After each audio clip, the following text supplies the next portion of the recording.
Guys, here I am with the bestest squirrel Tilly, getting ready for my Continental Divide hike.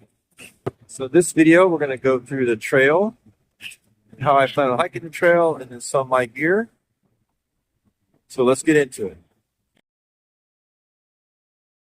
The CDT is 2,900 miles long and roughly follows the Continental Divide, which separates whether rivers flow into the Pacific Ocean or Atlantic Ocean.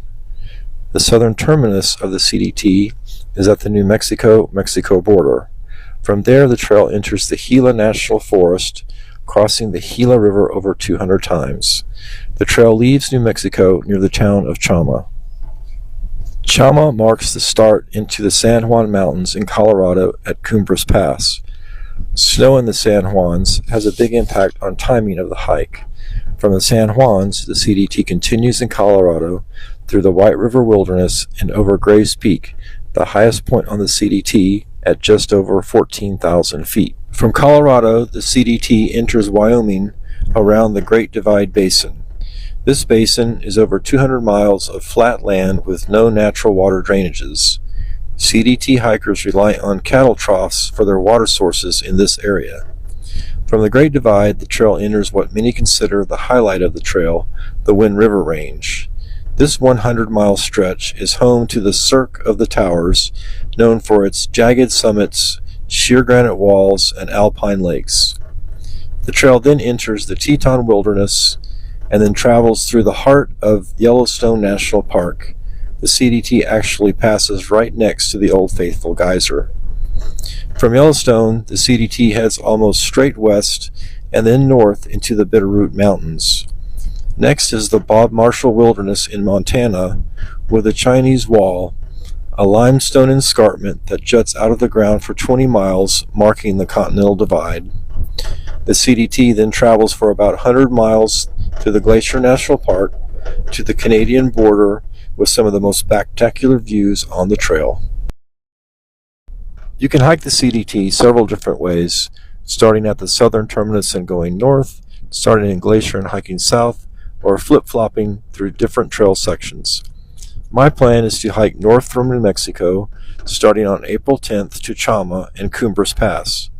Approximate Chama arrival date is 20 May. From there, the snow will dictate whether I continue north from Chama or skip around to avoid the snow. My detailed spreadsheet has me completing the 2,900-mile hike in 142 days, not including a few days off trail to attend a wedding and another week for fishing in Yellowstone with the guys. This will require an average of 20 miles per day. This average needs to account for around 10 no-hike days, referred to as 0 days. Other than the physical challenge, other potential obstacles include blisters, bears, hitchhiking, avalanches, fires, rain, high winds, lack of water, hypothermia, rattlesnakes, and days without beer. This explains the motto for the CDT, which is Embrace the Brutality. Depending on food and water carries, my pack will weigh between 25 to 35 pounds. My tent uses trekking poles as the vertical supports. This is the Z-Packs Offsets Duo, a very roomy recent upgrade for me. Assorted other equipment in the pack includes sleeping pad and quilt, water filtration, water boiling system, first aid kit, rain gear, puffy jacket, and a camp chair. For navigation, I have my Garmin watch, my phone, and most importantly, my Garmin InReach GPS.